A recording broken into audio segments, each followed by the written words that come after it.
amongst the councils. And our heritage guys, even down here in Victoria, I know there's a bit of a rivalry, but we're very, very similar down here. I think the most recent ELA that we rolled out was to 79 councils with VMware as well.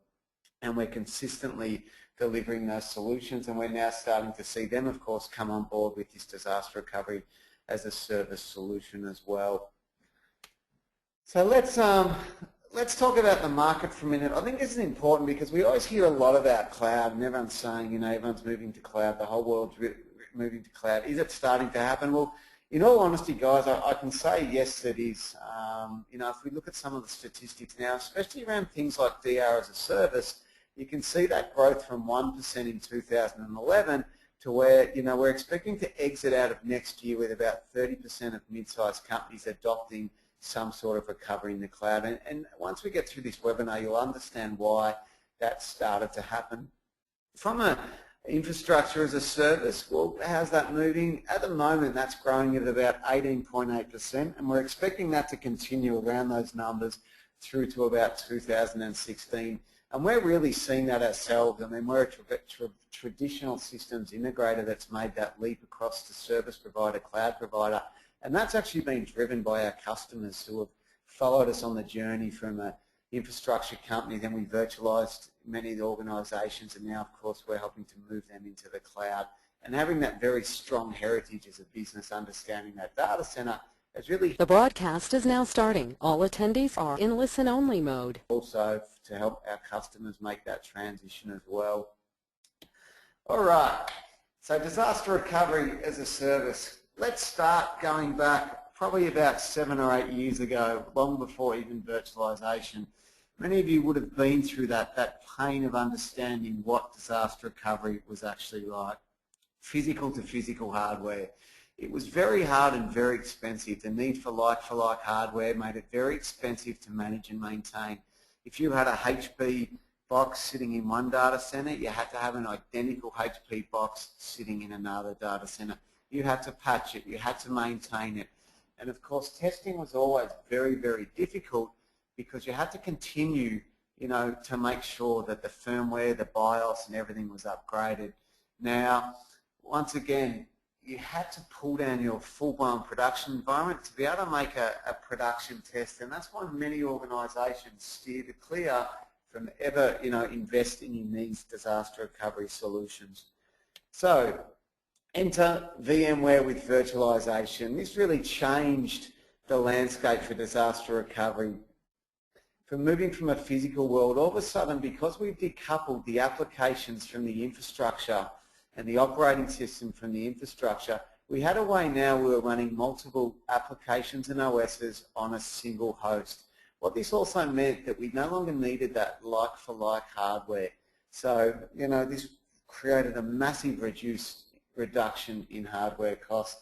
The other fantastic thing what virtualization provided is if we're in a situation where we're buying $500,000 worth of new servers in a physical world, we could now spend that $500,000, virtualize the environment, and have enough money to put in the DR side as well. But come now for that third refresh, many organisations are struggling to find where that money is going to come from.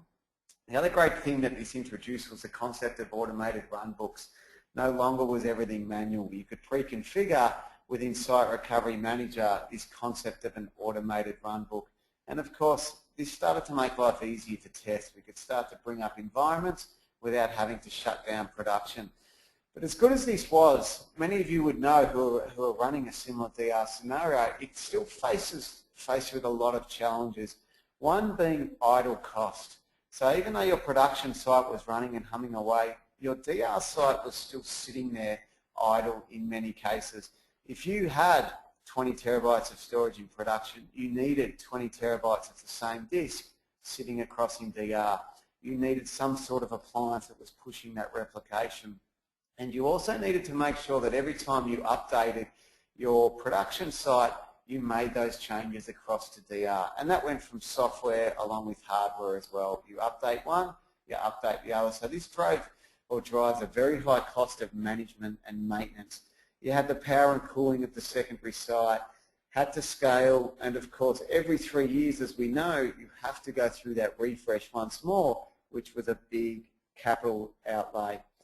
The other thing that we've noticed talking to many organisations too is that IP, or the intellectual property for DRAAS, sat with a very few people within the organisation, and over time many of those people may have moved on, or if the risk that you had to invoke DR and the people that had that intellectual property weren't around to invoke DR, you know, it's a very tough situation for the business on how they are going to restore or get, I guess, return on investment out of that DR side if those people weren't there able to restore it.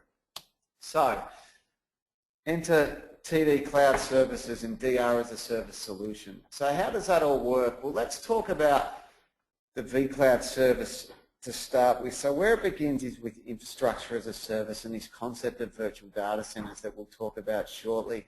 And then of course we wrap around disaster recovery as a service, this concept of being able to replicate from any on-site infrastructure into the TD cloud.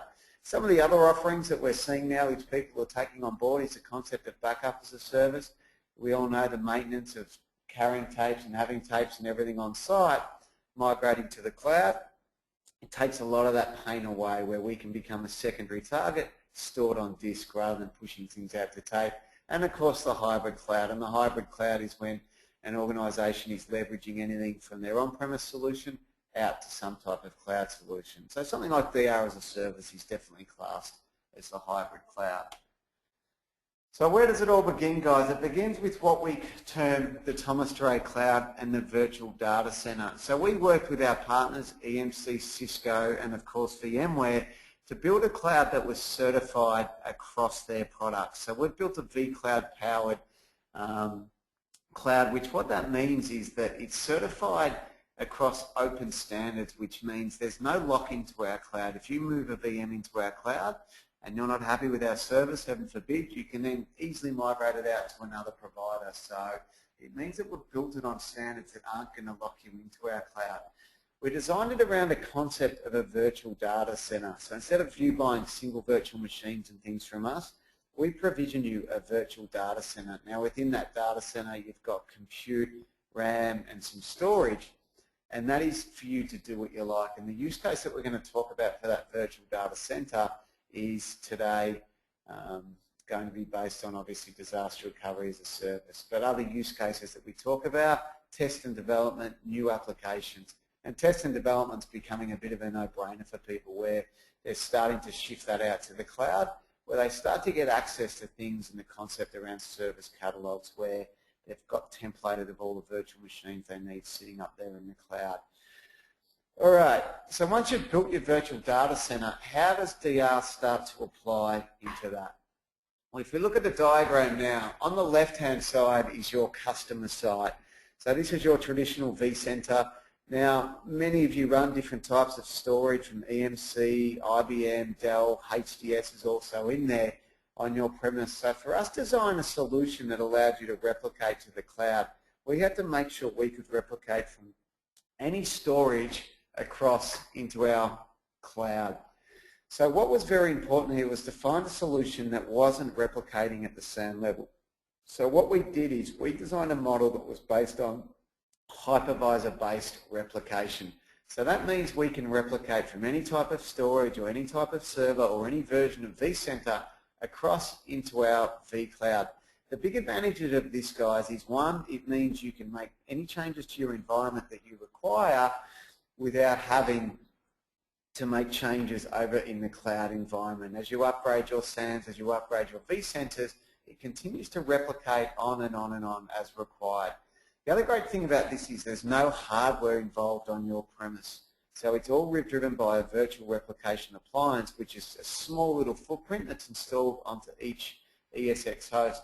What we then do is replicate out small block level replication, which means the bandwidth required between your site and our site is also minimal compared to what we needed in the old days.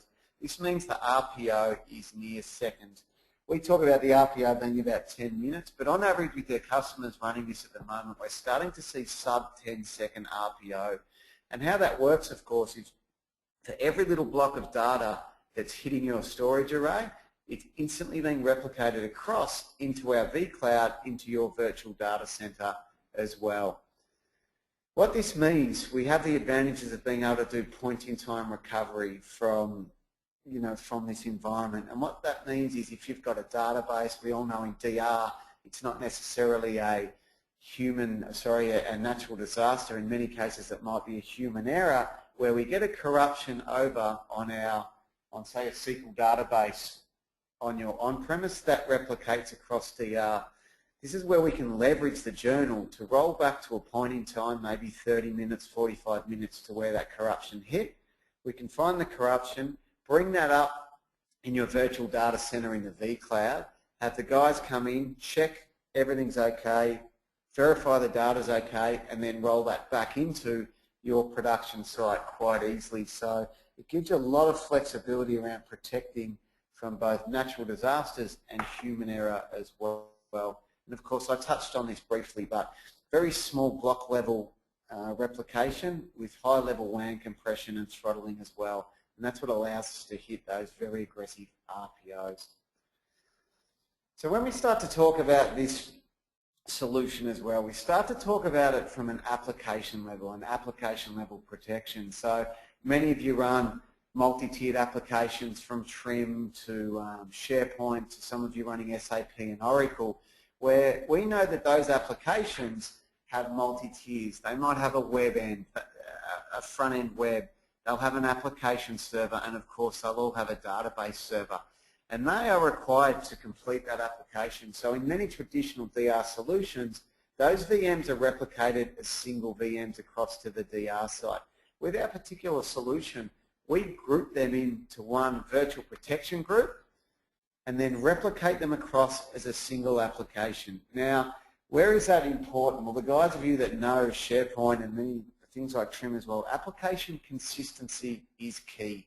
If you lose that sync between some of those VMs, it can be very painful to try and bring that back.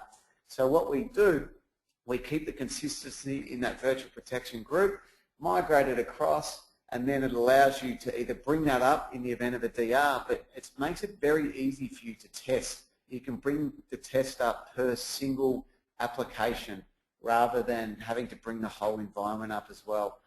And I'll talk about in a minute how fantastic this becomes for your test and dev environment as well. So one of the great things about this solution is its ability to fail back. So if for some reason you need to replicate an application, if you need to bring an application up during the event of a failure, you can bring that up, and if your site is still online on the left, because it's just an application you're failing over, it will also replicate back to your customer site. So as you move from customer into DR and potentially back, the data will remain synced if that customer site is still up and running. So it's quite clever the way it will do it. The other thing is, if you happen to move into DR in our data center, we can very easily then start to replicate out to our secondary data center to make sure at no one time that you've just got a single copy of your data in there. So that RTO becomes minutes because the time it requires to bring those virtual machines up is just the time it takes to turn them on. So we bring up environments at the moment. We're doing quite a few tests for organisations that are being audited by large accounting firms, and we're starting to look at sites of around 50 to 60 VMs. We're having them up. I think the last one was around 48 minutes, and that was quite a complex environment with SharePoint, Exchange, Microsoft Dynamics, and CRM hooked in.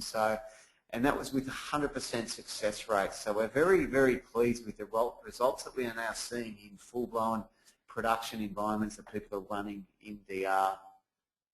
One of the other fantastic features of this is the ability to test anytime. And I said it a little bit earlier.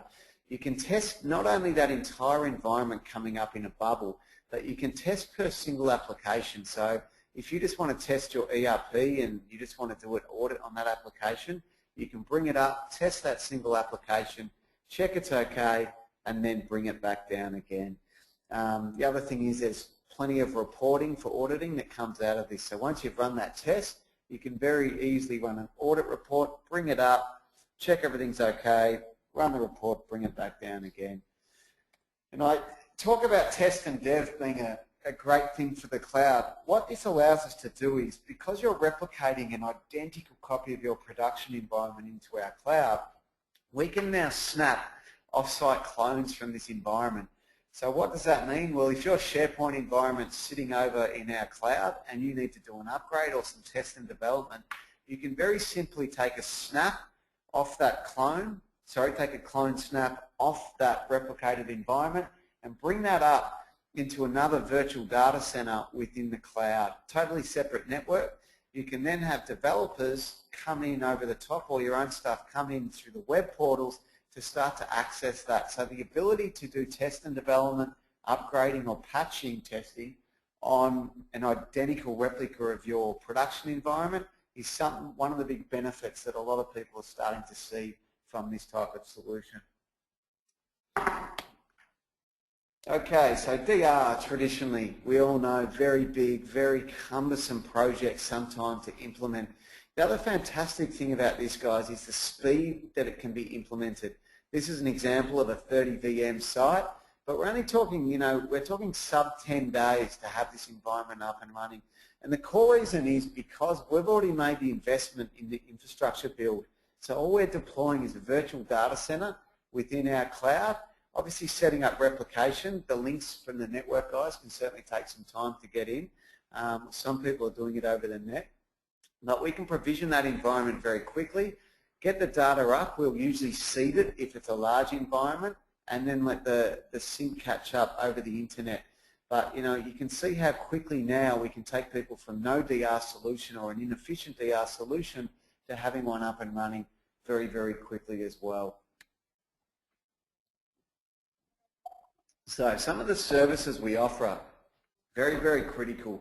So the BIA is something that we see very, very important that people go through when looking at a DR solution, especially some of the larger sites. So we have an abridged BIA which runs for about 5 days, and it really helps us understand what the business sees as the most critical applications that they need up in the event of a DR.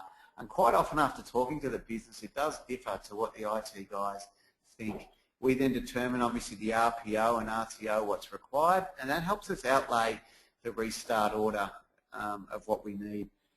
Those workshops can run for a day as we collect all the data, and then obviously we have predefined templates that we start to populate to really present back to you what we really believe is the ideal DR solution for you.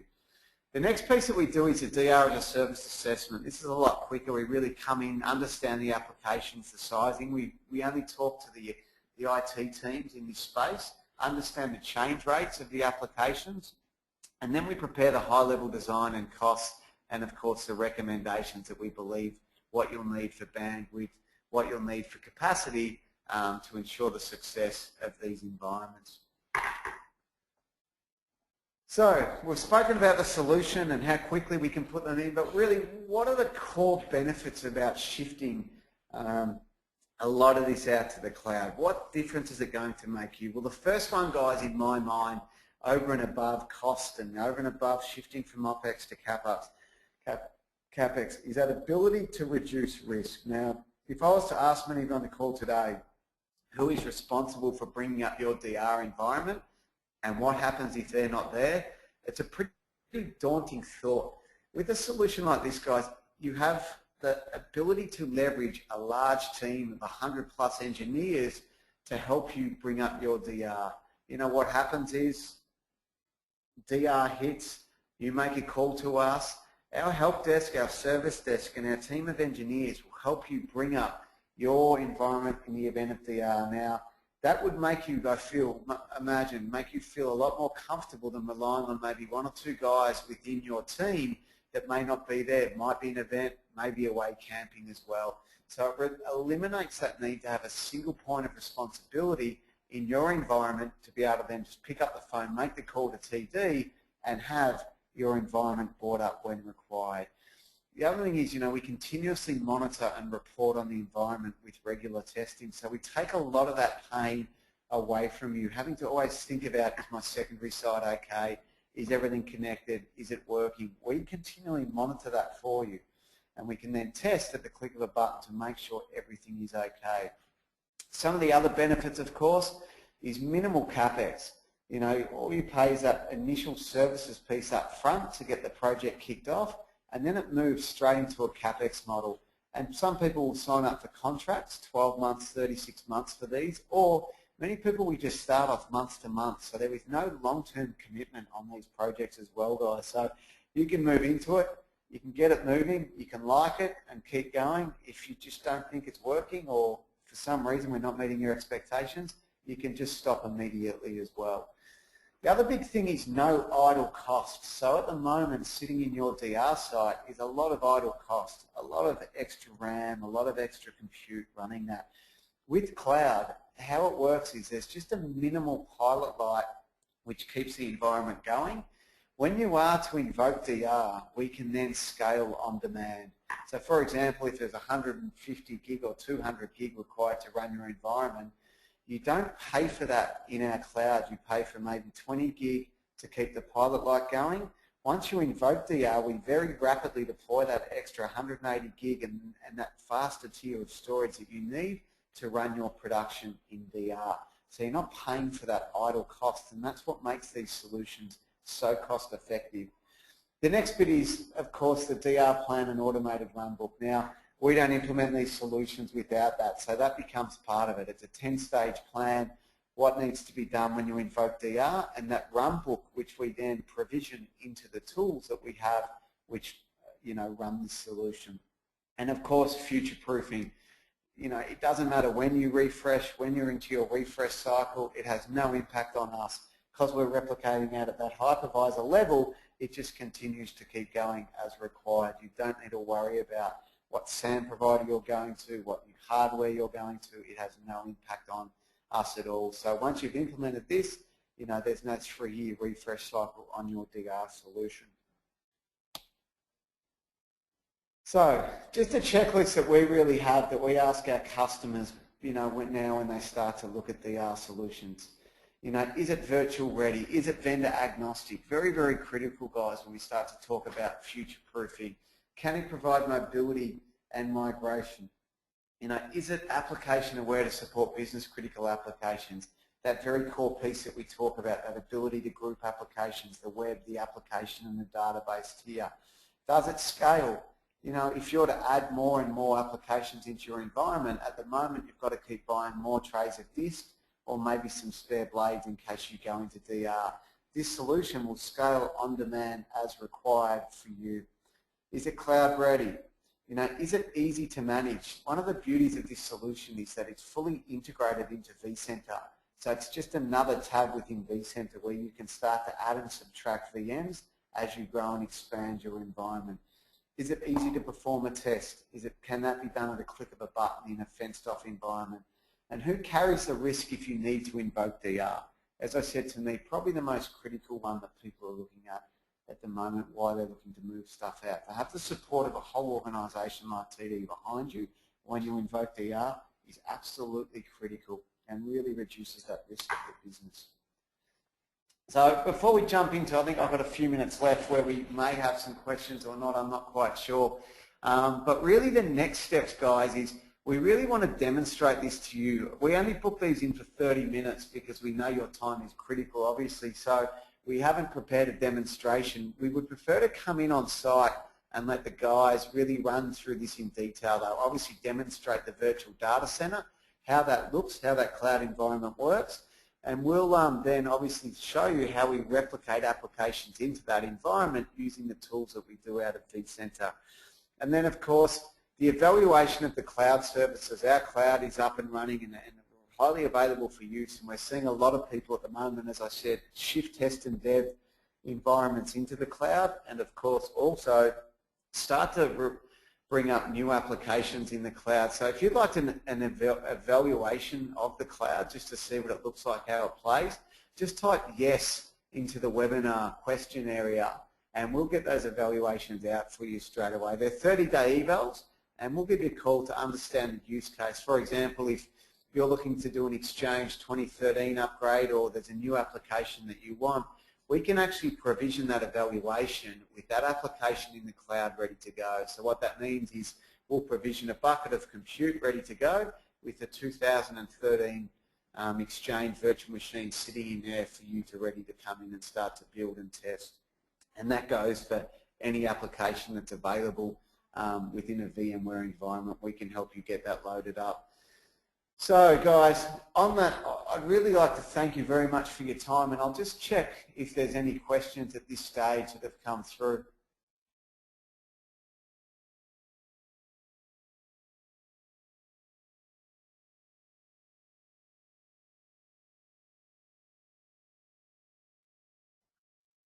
So there were just some questions around the demo and the eval, guys. So yeah, that will come and do on site, or if people would like to see us do it over the webinar, I can very, very easily book that in for a session same time next week as well. So just let us know if you're busy and you just want to do it on a webinar, no problem at all, we can do that. If not, I'd really like the guys to come out and take you through it in much more detail, and that way you can ask as many questions as you like. So it looks like there's no more questions, guys. So Paul will give you a call tomorrow or this afternoon to follow that up and get what you need booked in. And yeah, I look forward to chatting with you soon. We're going to continue to run these webinars out probably about once a month. So on that, one more question coming through. Will Hyper-V work in this model? At the moment, the answer is no to that. So this is just still based from vCenter into vCloud at the moment. So Hyper-V is something we're certainly looking at, but at the moment, no, we don't support that model. All good, all questions. Thanks, guys. I look forward to talking to you again in the next couple of weeks. Have a great day.